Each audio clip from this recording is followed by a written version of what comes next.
But what we're going to do is we're going to spend time, and the reason we're going to look at the 10 commandments that God gave to Adam and Eve in the garden is because I think it's important to lay the groundwork that there's always been a purpose with God to instruct his children in the way of righteousness and develop their character to where they can emulate him. And I think one of the most impressive parts of that the proof of that's always been God's intention. God's intention has never been to eradicate sin. That is a piece of his intention. That's a tool that he uses to reach that goal. But his purpose has always been to develop his character in his children so that they can emulate him. And so what we're going to look at tonight is the actual 10 commandments that were given to Adam and Eve in the garden before there ever even was sin. And I think that's powerful to recognize that God felt in his wisdom that his children needed laws, commandments, rules, and regulations to live by, even when they weren't fighting against sin in the flesh. That these things were going to hedge them in and point them in the right direction so that they would be not stagnant in their walk, but developing in the progression that he wanted them to follow. So we have 10 commandments. We have multiple verses we're going to go to. We have a lot of things we need to look at tonight. I do not make any promises that we're going to get through all 10. Often what happens is the last few, I start talking really fast and we skip some things. So we'll see what happens. But hopefully we can, with that handout that you have now, you'll be able to see what the connections are that we would have made if we don't get to all of those in this class. So firstly, let's look at a few passages that describe to us the purpose of law. Exodus chapter 13. We're going to spend a few minutes just laying the groundwork for this, that I'm not just making up that God wants this as a result of giving us laws and commandments. This is actually God's purpose, and he's going to tell us that from his word. So Exodus chapter 13, looking at verse 9, where it says, well, let's go to verse 8. Thou shalt show thy son in that day, saying, this is done because of that which Yahweh did unto me when I came forth out of Egypt. And it shall be for a sign unto thee upon thine hand, and for a memorial between thine eyes. Between thine eyes, that Yahweh's law may be in thy mouth. For with a strong hand hath Yahweh brought thee out of Egypt. Hopefully I do a better job at reading the rest of the verses tonight. But suffice to say that the law in their mouth was a remembrance of God's deliverance, of his goodness to them. So they connected that God's goodness was a method that was used. The law was a method that was used to remind them of God's goodness to them. If we turn over to Deuteronomy, we've got a couple of passages in Deuteronomy.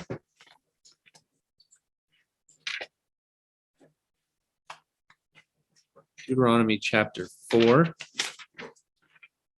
at the beginning, and then we'll jump almost all the way to the end of Deuteronomy. So Deuteronomy chapter 4, beginning at verse 5. Behold, I have taught you statutes and judgments, even as Yahweh my God commanded me, that ye should do so in the land whither ye go to possess it. Keep therefore and do them, for this is your wisdom and your understanding in the sight of the nations, which shall hear all these statutes and say, surely this great nation is a wise and understanding people. For what nation is there so great, who hath God so nigh unto them as Yahweh our God is in all things that we call upon him for? And what nation is there so great that hath statutes and judgments so righteous as all this law, which I set before you this day? So this is talking specifically about the law of Moses, but the principle does apply to the law in general, that God gave law to his children so that they could develop wisdom and understanding, and they could draw near to him. And so it would even be recognized by others that this law has given these people a special relationship with God. You go to the end of Deuteronomy, and nearly the end anyways, Deuteronomy chapter 30, verses 15 to 19. where Moses says to the people, "See, I have set before thee this day life and good and death and evil, in that I command thee this day to love Yahweh thy God, to walk in his ways, to keep his commandments and his statutes and his judgments, that thou mayest live and multiply. And Yahweh thy God shall bless thee in the land whither thou goest to possess it. But if thine heart turn away, so that thou wilt not hear, but shalt be drawn away and worship other gods and serve them, I denounce unto you this day that ye shall surely perish, and that ye shall not prolong your days upon the land, whither thou passest over Jordan to go to possess it. I call heaven and earth to record this day against you, that I have set before you life and death, blessing and cursing. Therefore choose life, that both thou and thy seed may live." So one of the direct effects of walking in his ways, keeping his commandments, his statutes, and his judgments in verse 16 is that those who do that will live and multiply. So he wants to give those who are his children, who will follow these laws, he wants to give them life. And he says, in order to do that, I need to give you laws and commandments and statutes that you can live by that teach you the right way to go. So the last one is in Romans chapter 7. And of course, this is dealing with the other side, we might say, of the reason to give law. So Romans chapter 7, all of those we would say are the good benefits that even those who are outside of a relationship with Christ and an understanding of the truth could recognize that law does these things. Law will help you prolong life. It will help you to be wise and understanding and these sorts of things. But specifically when you get into God's law and the commandments that he gave to his children, Romans chapter 7 gives us insight in verse 7, where we read, "What shall we say then? Is the law sin? By no means. Nay, I had not known sin, but by the law. For I had not known lust, except the law had said, thou shalt not covet." So one of the most powerful effects of law in our own lives is when we recognize our own sin, that God gives us a law that says, for instance, in the 10 Commandments we're more familiar with, thou shalt not kill. Well, now when we have that urge to kill, because we get angry and we get irrational, whatever the case may be, to actually murder somebody, we recognize the law has told us not to do that. It said, do not do that. It's a sin. So it highlights our own nature. But of course, as I've already said, when we come back into the 10 Commandments in the garden, that sin nature isn't there at that time. So these 10 commandments that we have there aren't addressing sin nature. They're addressing these other goals that God has with his children. I had a section here that we aren't going to have time to go into, but I'll just give you some other references you can look at to show that it's always God's wisdom to give to give his children instruction and law, to give them an understanding of how they ought to act. So Micah 6, verses 6 to 8. Of course, we're familiar with that. Is that he has shown thee, O man, what is, see, now I'm going to misquote it. So I am going to turn that up. Micah chapter 6. I won't turn up the rest of them.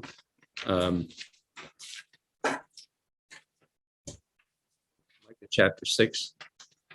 I can hear the song in my head, but I can't get the words right because the song is not exact. Give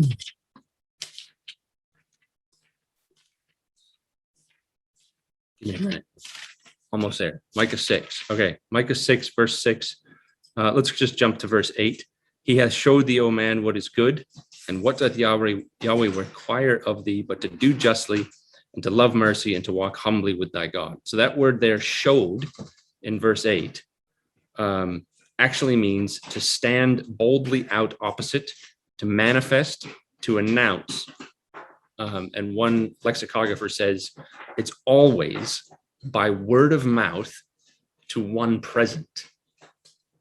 It's always by word of mouth to one present.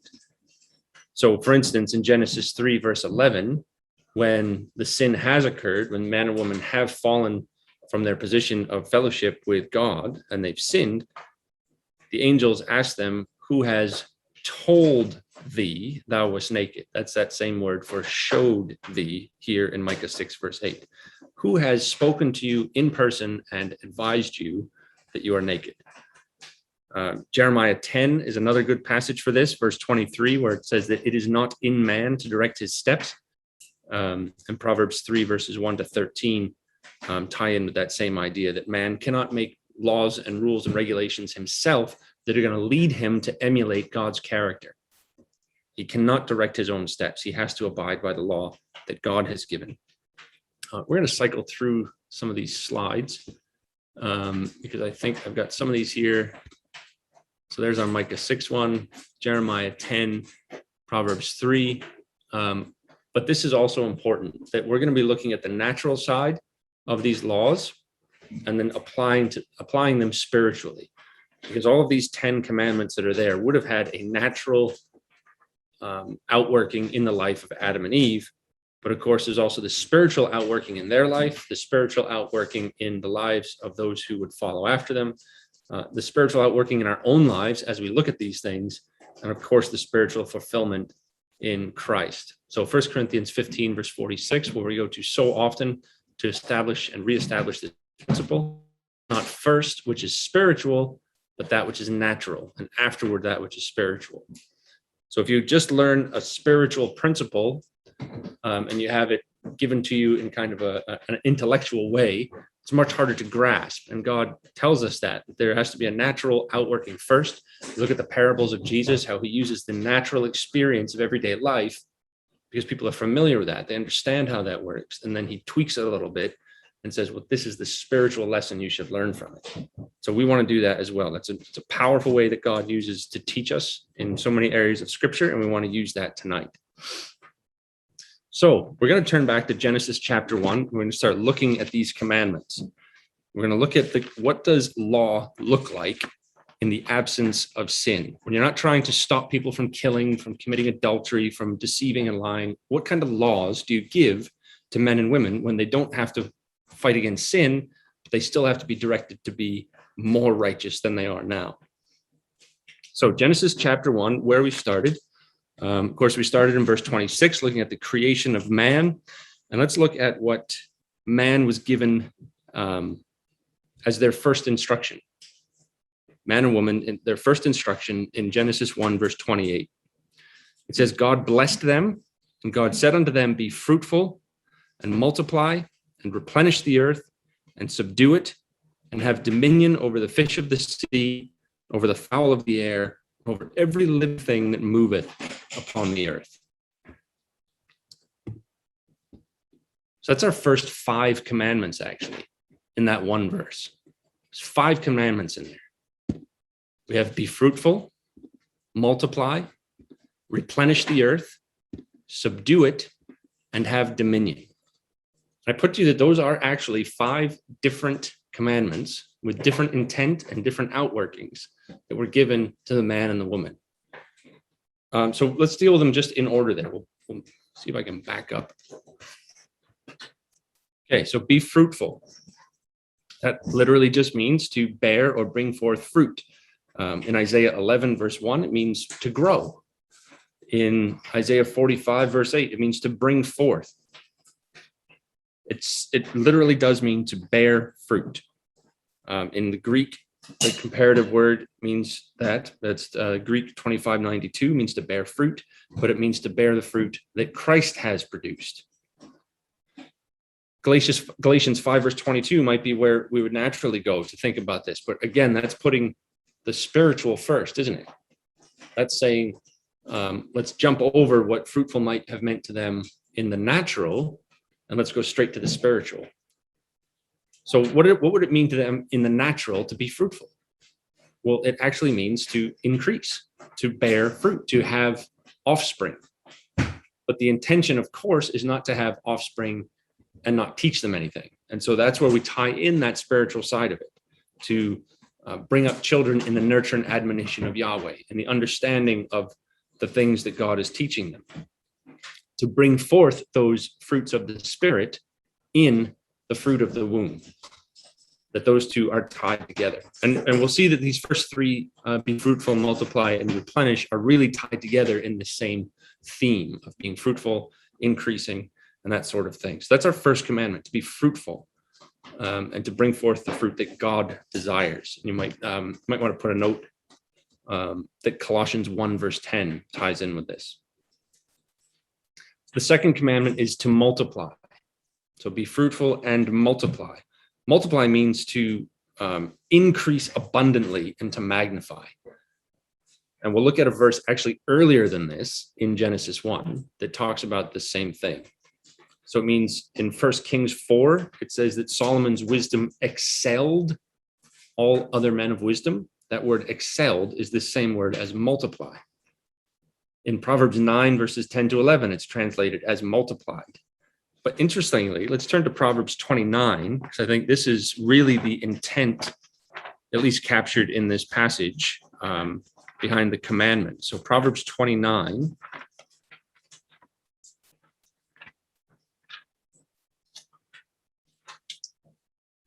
And we'll read just verse 2, where it says, when the righteous are in authority, the people rejoice, but when the wicked beareth rule, the people mourn.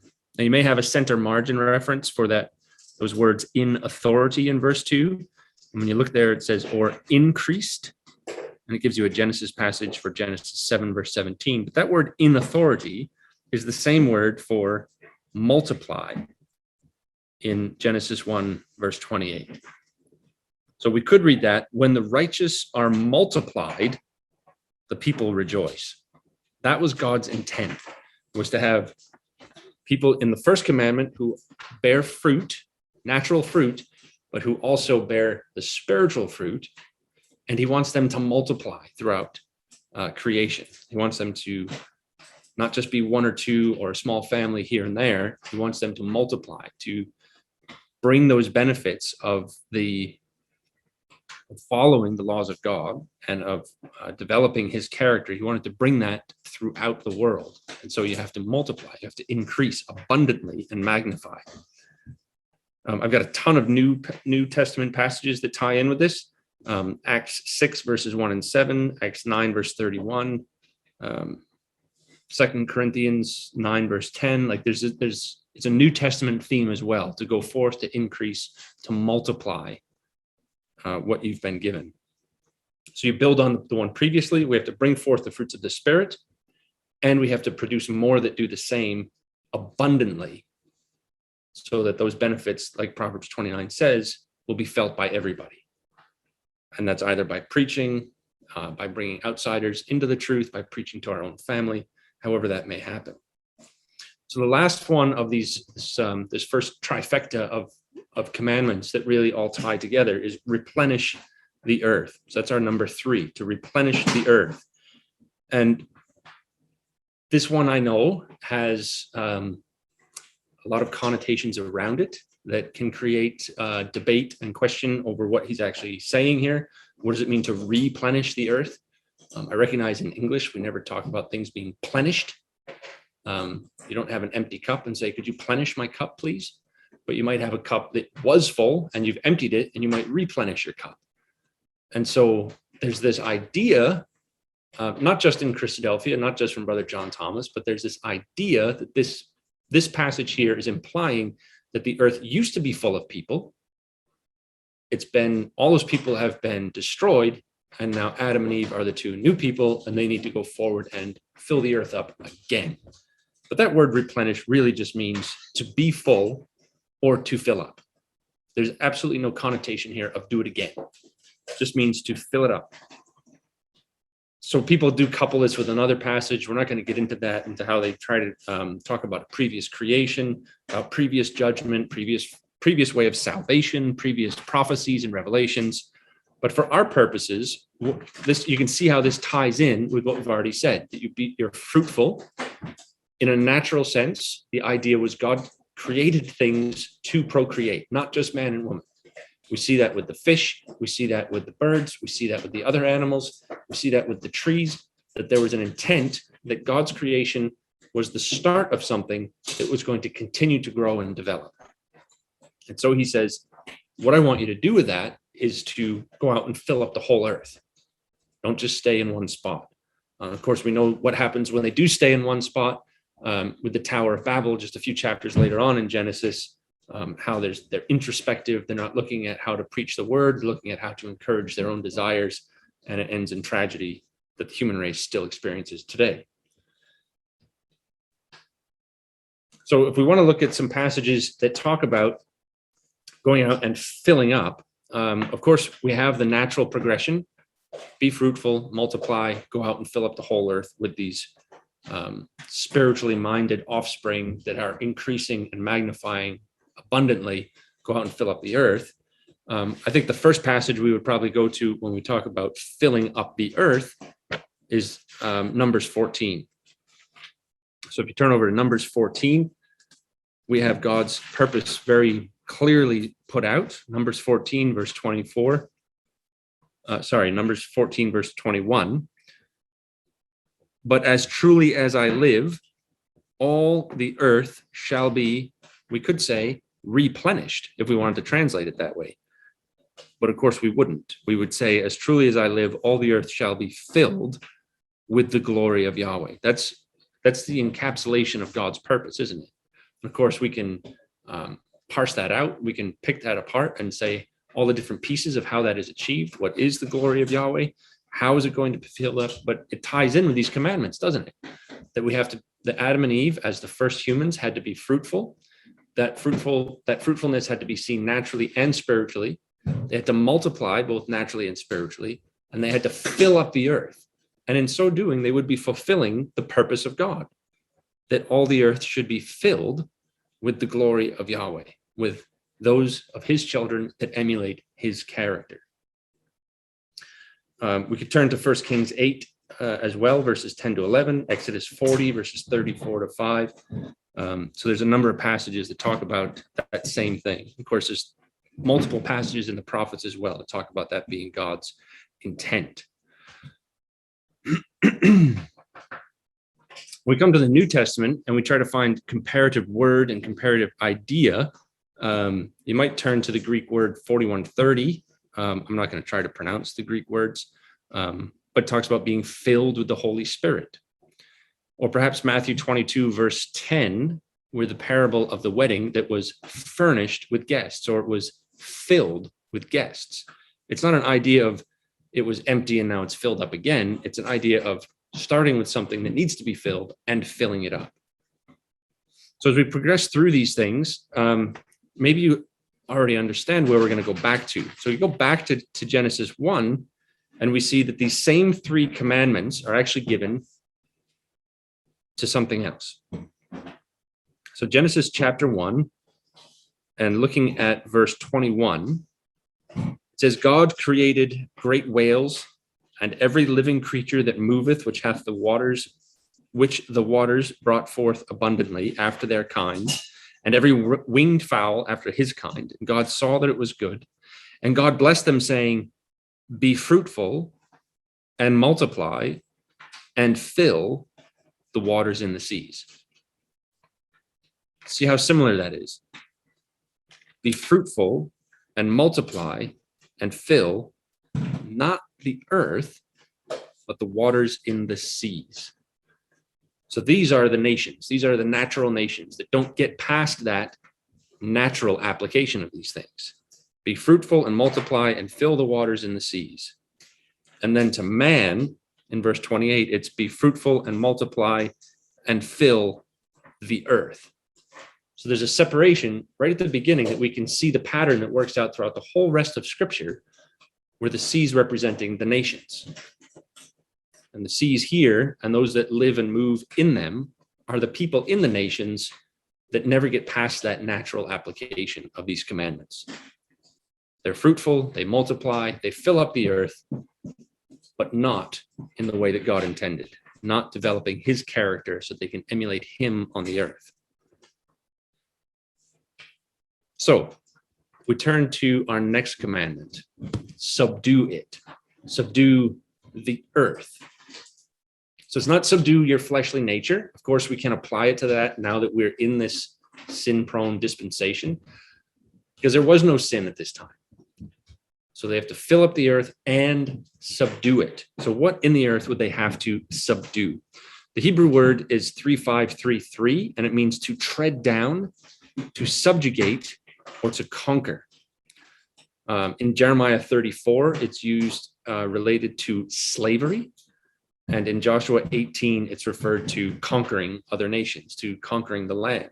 Well, there's no other nations to conquer. There's no other people to vanquish. There's no other countries that you might subjugate. So it seems to deal with the suppression of some for the elevation or betterment of another, bringing many under the rulership of one, having authority by strength of force or position. The Greek cognate, the Greek comparative word is 5293, means to subordinate, or on the reflexively on the other side of it means to obey. And of course, we can automatically take that and jump forward and say Romans 8 verse 7, the carnal mind is not subject, it's not subjected to God's law. So there was something kept in store here in Genesis chapter 1, one of these commandments that was to teach them, looking back at things they still needed to do, because we know that the laws change throughout different dispensations, don't we? So obviously when we come into the age of sin and death, there is the law of sin and death, which there wasn't in their members before. There is the law of Moses. There was some kind of a law and sacrificial code that was understood by the patriarchs.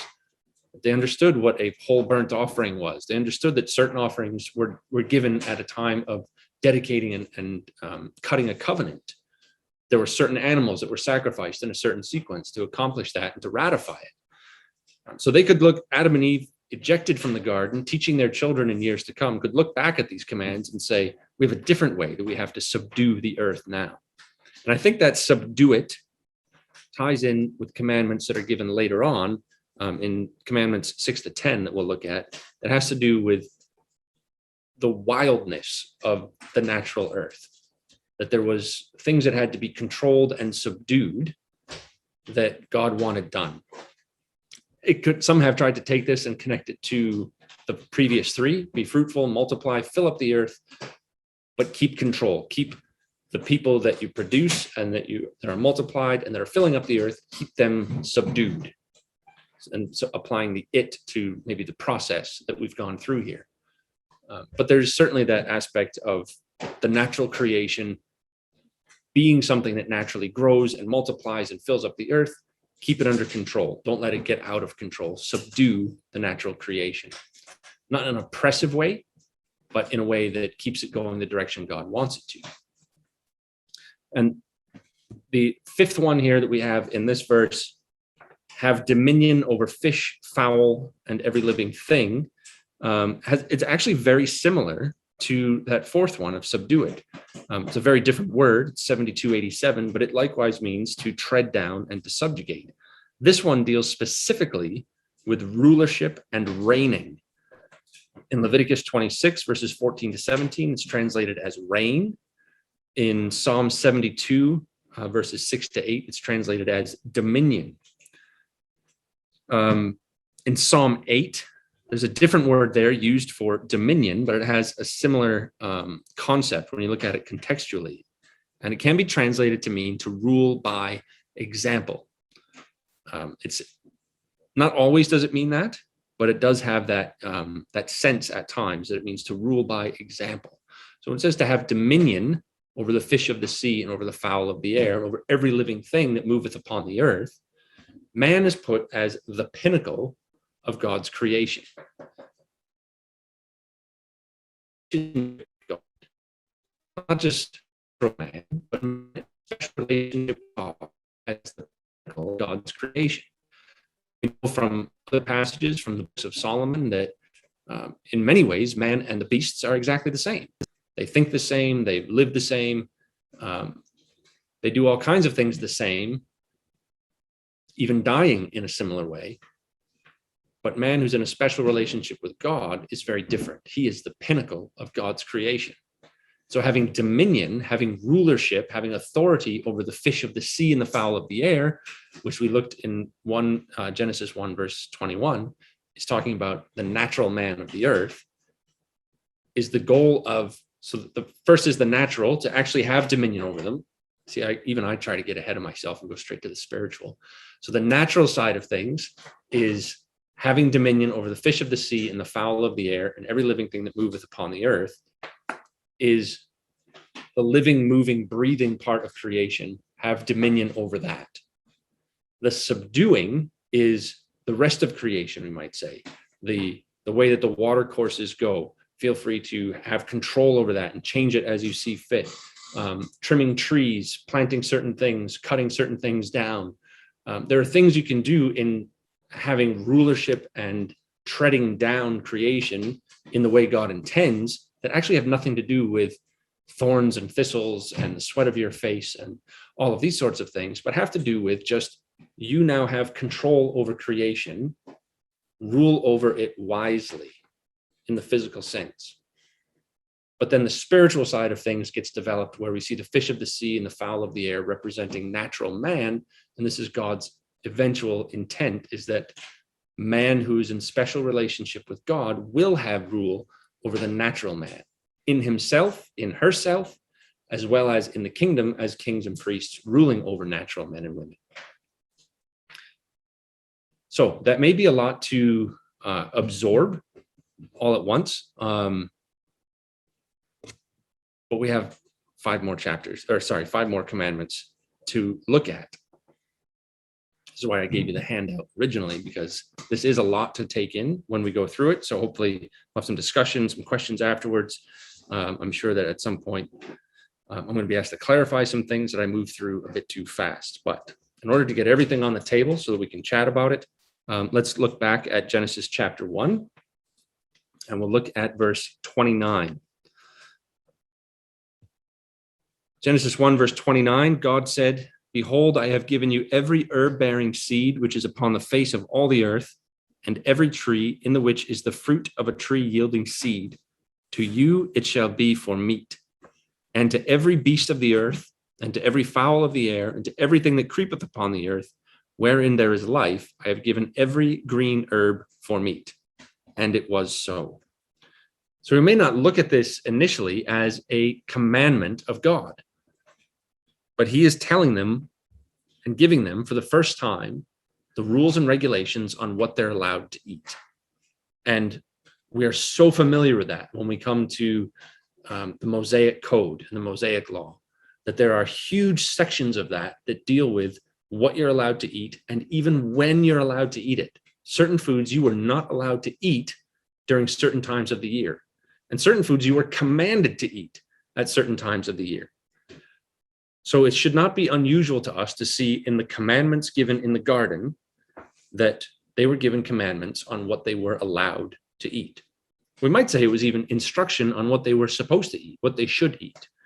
So this is the teaching, as we said, that this is when they're given these laws. Micah 6 gives us the inference that this was given in person, as one person standing there and giving them word for word the laws and the regulations, the instruction on how they were supposed to live their lives. So man here is not given the authority to shed blood or take a life for food. He's not actually given that authority for 1,500 more years. And that's after the great flood of Noah's time. So after Noah comes through the flood and they land on the mountain, then Noah is told that he can shed blood and he can kill an animal for food. They had done it for sacrifice, but they hadn't done it for food. And what they are given here in Genesis chapter 1 is only certain kinds of plants. And it says seed-bearing plants. If you look at that closely, it says, "I've given you every herb bearing seed and every tree in the which is the fruit of a tree yielding seed." These are the things that they were given for food. Not just anything that they felt like. I'm not sure exactly what plants that would rule out. Might rule out something like potatoes. There's not really a potato seed. It's just a self-propagating kind of thing. So tubers, rhizomes, I'm not sure. I'm not as much of an agriculturalist in this as I might want to be, but obviously it would be made clear to them what they were allowed to eat, what they weren't allowed to eat. And of course, there would be some health benefits to this, no doubt, as we see with the natural, with the Mosaic Law, that there were natural health benefits to only eating the things that they were told they could and should eat. So the focus is on the seed. The seed is what will sustain your life, not taking the breath of life from other beasts, from other things that God has created. And of course, chapter 9, verses 1 to 3 is when that law is changed. And interestingly, in the law of Moses, the food laws change again. And then in the law of Christ, the food laws change again. We may not have ever really considered that underneath the commandments of Christ, there are food laws. There are food things that have changed. Where if you try to still live under what was given under the law of Moses, there's whole chapters in the epistles in the New Testament that are devoted as to how you deal with that. Do you still need to abide by the laws of the law of Moses when you're under the law of Christ? So there was a recognition that with the changing of the priesthood, there was a change also of the law, and not just the sacrificial code, but all aspects of the law. So what's the principle underneath all of this? This I think is actually one of the most powerful and interesting commandments. A lot of the other ones we may have been familiar with already. We may not have viewed them necessarily as commandments, but this one is very interesting because it puts the focus on the seed, that which bears fruit is that which gives life. And of course, we can look at the seed as being Christ himself. In fact, that word seed is next used in Genesis chapter 3, verse 15, talking about the woman's seed. That's the next time we see that word. The only other time seed is used for food in Genesis is in chapter 47, verse 19, almost at the end of the record of Genesis. Every other time we find the word seed used in Genesis, it's talking about the seed of Abraham, the seed of Isaac, the seed of Jacob, and to thy seed. So only twice, well, I might say only 2 verses in all of Genesis does the word seed actually talk about food. So if you're living in the time of Noah or just after the flood, if you're living in the time of Abraham, Isaac, Jacob, the patriarchs, the time of Joseph down in Egypt, when you think of the word seed and the stories of the scriptures that you know, you're going to think about Genesis 3. You're going to think about the promises. But there's always going to be this record here in Genesis 1 of the first time that seed is ever used in relation to the laws and commandments. And so it would naturally make you think of a connection between those two things, that we should be, if we want life, if we want to inherit the promises, if we want to fulfill God's purpose and emulate his character and live on the earth forever, then we need to be focused on the seed. And all of that, of course, lays the groundwork for the New Testament. And of course, we don't need to go to these passages, but we're familiar with how the word seed and the concept of seed is used in the New Testament.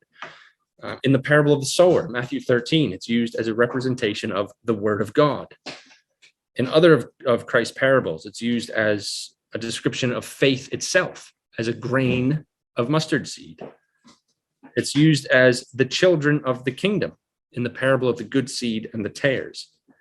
And of course, it's used in Galatians 3, verse 16, talking about Christ himself, where he says, to thy seed, which is Christ. And at the end of Galatians 3 and verse 29, it's used of any who would be Christ's, that we too would be Abraham's seed.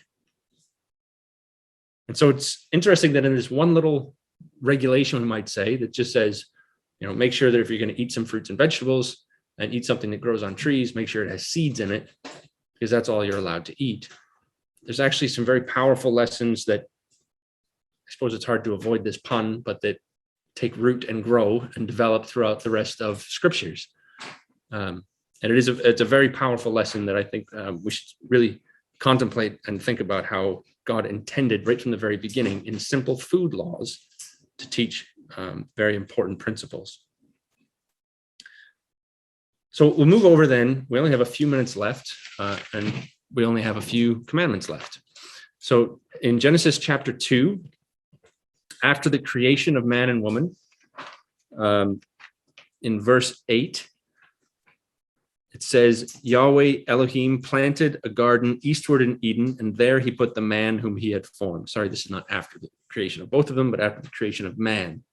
So man is created outside of the garden somewhere, and then God plants this garden, and he takes the man and he puts him in the garden. Why does he put him in the garden? Look at chapter 2, verse 15. It says Yahweh took the man, put him into the Garden of Eden to dress it and to keep it. So those are commandments 7 and 8. To dress the garden and to keep the garden. And they're actually different commandments.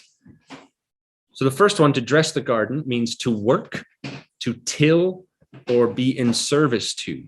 Genesis 2 verse 5 says that there was not a man to till the ground. You could put that as there was not a man to dress the ground. And in chapter 3 verse 23, when man and woman are ejected from the garden, it says that they are sent forth to till the ground he came from. So to dress the ground that he came from.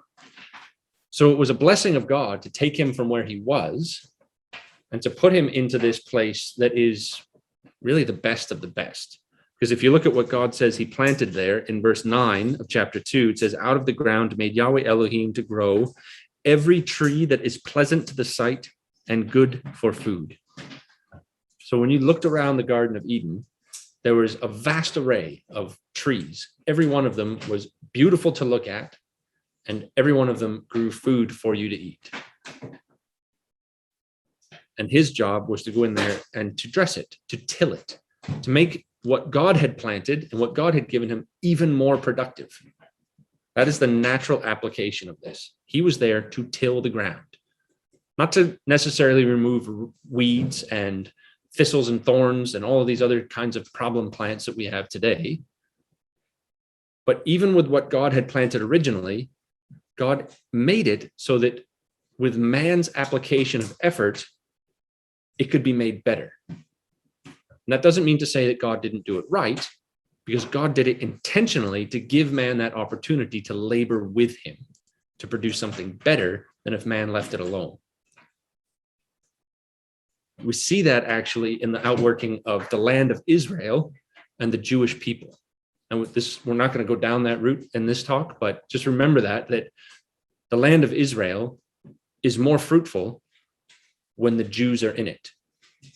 And it's even more fruitful when the Jews are in a special relationship with God, because God has put the land and the people together in a special relationship. And when the people recognize their relationship with him, God blesses that land beyond any other land. And so it was with the garden. The garden was designed to be worked on by Adam. He put him there so that he could till it, so that he could prepare the ground and keep things going in a better direction than if left alone.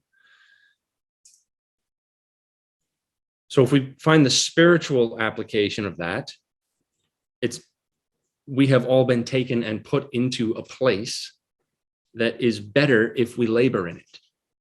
If we leave it alone, it will still grow and it will still develop. But if we apply our own labor into it, it will be better than if we didn't. And of course, I'm speaking about life in the ecclesia. So man's service to the ecclesia is to always be at work in it, trying to encourage better growth in the right direction. Not using that position for his own gain, not looking at it as if Adam had walked into the garden and said, this is going to be so easy, I can just reach up and grab fruit. I don't need to do any work. God says, apply labor and it will be better for everybody. So you don't use that position or that position of that place of benefit in the ecclesia for your own personal gain, but to further God's purpose and to increase opportunities for his glory to be proclaimed. And of course, chapter 3, verses 17 to 18, we see that now the man and the woman are being judged for how they've behaved, and they're now going to have sorrow in what previously brought them joy. So now going forth and tilling the ground is going to bring sorrow. Whereas before you were working with God in a place that he had given you to labor, and you were seeing benefits beyond if you hadn't labored. Now, if you don't labor, things are going to go worse. And you have to put in labor just to get your daily food. So there's a reversal of the position they had in the garden. So that second commandment there in this verse, which is commandment number 8, is to keep it. That word keep just means to hedge about and to protect. And it's used 440 times in this form. It's translated as observing the saying or remembering. It's translated as kept the flock or keep my commandments. And it has this idea of remembering, of protecting, of honoring and fulfilling. And so he had to protect the garden. We can't really say from what, but there was a position of authority that was given him in the garden to kind of make sure that it only had the things in it that God had originally planted. Not to say that wickedness was going to sprout up or some seeds of thistles were going to blow in and take root, because those weren't there yet. But there was an intention that God had in the garden, and it was one of man's objectives was to make sure that that intention was fulfilled. Only, as it says in verse 9, the trees that are pleasant to the sight and good for food should be here. Not other trees, not other plants, not other things that God hadn't planted. Stick with what God gave you and protect that. Make sure that it doesn't turn into something else. And of course, the spiritual then is that with man's role as the head of creation, he's put in the position of caretaker of the best of creation. He's put in position of the caretaker in his homes, in the ecclesia, and he's given the responsibility of guarding and watching over these environments, both in physical and spiritual matters. Of course, we could go, for lack of time, we won't, but for 1 Timothy 5, verse 16, Jude, verse 4, Acts 20, verses 28 to 31, we see that principle worked out, that man is put in the position of guarding and watching over the ecclesia, which is this position of blessing that God has put him into, not because he earned it, but he does have responsibilities to fulfill being put in that position. So 2 more commandments. We're going to go a couple of minutes over, not too much. Genesis 2, verse 17 is the one we're very familiar with. This is often what we look at as the commandment in the garden. But hopefully we can recognize throughout this that it's not the only commandment, that there was actually a number of other ones. Genesis 2, verse 17 is, "But of the tree of the knowledge of good and evil thou shalt not eat of it. For in the day that thou eatest thereof, thou shalt surely die." So that's the one we're really, really, really familiar with. So we don't need to spend a lot of time on this. It's the only commandment with a punishment, isn't it? It's the only commandment that has a sense of foreboding about it. That thou shalt not eat of it, for in the day that thou eatest thereof, thou shalt surely die. So remember I said earlier that there's food laws. This is a food law. There were certain foods you were allowed to eat, but here's a food that you're not allowed to eat. So I question if it was actually an apple, because you know what? Apple has seeds. They were allowed to eat any fruit that had seeds. So I wonder if, keeping with the law that we've already looked at, if the tree was something else that didn't have seeds. I don't know. Just a curious thing to think about. So the natural one is quite obvious. The natural outworking of this commandment is don't eat of it, because in the day that you eat it, as should be appropriately translated, dying thou shalt die. You're going to start on the path of a death cycle in the day that you eat of it. And the spiritual one, there's actually been a lot written on the spiritual one, but to kind of parse that down, just to talk about what we're looking at here,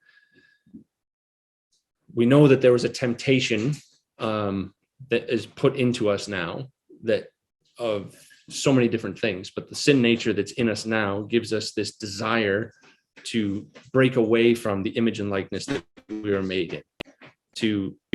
We want to have the knowledge like the angels, who always do, you always will, but we don't want to be like them in all of their facets now. We don't want to necessarily do God's will, but we want to have the knowledge that the angels have. And when we look at the angels actually brought blessings and cursings. The angels bring good and evil. They bring fruitfulness and desolation. And that's where the difference is, because the angels are allowed to do that because they are without sin. But man, having broken this law, now has sin. And in all honesty, mankind eats of this tree all the time. They constantly seek out the knowledge of good and evil. They gravitate towards it. And yet mankind is still in this death cycle. So man is not given the ability to pass judgment the way that the angels did. They don't work as God's emissaries in the earth. That's the angels' position now. We're given a certain realm that we are to operate within, and that's where we are to remain. But the flesh naturally dwells on and desires that which is, for whatever reason, forbidden. And so this idea of constantly seeking out more knowledge of good and evil is something that has plagued mankind really since this time. So the last commandment, you all have the handout, or actually, I don't know if many people in this room have the handout, but all the ones who are on Zoom have the handout. So this will be the one room that gets to see the surprise handout at the end, I guess. The last commandment is in Genesis 2, verse 24. Therefore shall a man leave his father and his mother, and shall cleave unto his wife, and they shall be one flesh. So that was the commandment that was given to Adam. Cleave unto your wife, and they shall be one flesh. So where do we find the natural outworking of that? Well, it's obvious. We see this brought forward into the Ten Commandments given to Israel when they come out of Egypt. Thou shalt not commit adultery. Cleave unto your own wife. Be one flesh. Malachi chapter 2 talks about the wickedness of the people that have come back from captivity, and that they're casting off the wife of their youth, and they're taking wives of the strange gods that are around them. And the wickedness is called out, and they're told that your relationship with God is in jeopardy because you're doing this. Matthew 19, verses 3-6, and Ephesians 5, verse 30-32 talk about this same principle of, really, it means to be glued to your wife. And it encompasses the first three commandments. Like the last commandment is tied in with those first three commandments. The be fruitful and multiply and fill up the earth is by having that relationship correct between the husband and the wife. It coincides with the last of the Mosaic 10 commandments. Thou shalt not covet thy neighbor's wife. So there's strong practical outworkings of this commandment, natural, we might say, outworkings of this commandment. And of course, the spiritual, well, I think this is where we're going to jump into the handout, and we'll look at, if I can get this to work properly. So we'll look at this chart. So I've tried to sum it up in very simple words in these 4 columns. And we have in the first column, the command or the commandment, but I couldn't fit the word meant or that suffix there. So we just said command. We have where it shows up in Genesis. We have where it's applied to the ecclesia. So these same commandments that are in Genesis are brought forward into the ecclesial age. And in the last column, we have where these commandments find their fulfillment in the Lord Jesus Christ. And perhaps I'll just spend some time not looking at the verses in that last column, but just summarizing it and how this all points forward to and are fulfilled in the Lord Jesus Christ. So the first one, to be fruitful. And we're just going to look at the spiritual here. We're not going to look at any natural way that Christ did this. To be fruitful, he produced all the fruits of the Spirit. The second one, to multiply. He multiplied others. He was the seed, if you will, and then he brought forth abundantly in his disciples. The third one, to fill up the earth. Well, that's when he sends out his disciples in Acts, isn't it? And the disciples were filled with the Spirit, and they went out into the whole earth to preach the gospel. The fourth one, to subdue. Our reference there is Hebrews 2, verse 14, where he subdues his nature and he treads it down. The fifth one, to have dominion. He reigns over his flesh, because remember that word dominion has a sense of reigning and leadership.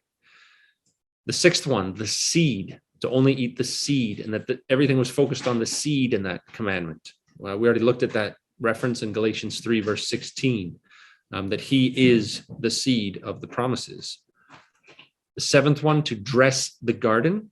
And the reference we have there is Matthew 3, verse 19, that he was the sower in that parable of the seed, wasn't he? Matthew 13, verse 19, that the sower, it's the Son of Man. And he is the one who tilled the soil of his heart and that of others that they might produce more abundantly. Number 8, to keep it. John 10, verses 11 and 14, where it talks about him being the good shepherd who lays down his life for the sheep. He protects them. He hedges them about. Number 9, to eat not of the tree of the knowledge of good and evil. And the passage we have there is Philippians 2, where it says that he did not think equality with God was a thing to be grasped at, which is what has plagued mankind since that fruit was grasped at on that tree. And of course, the 10th one, to cleave unto your wife.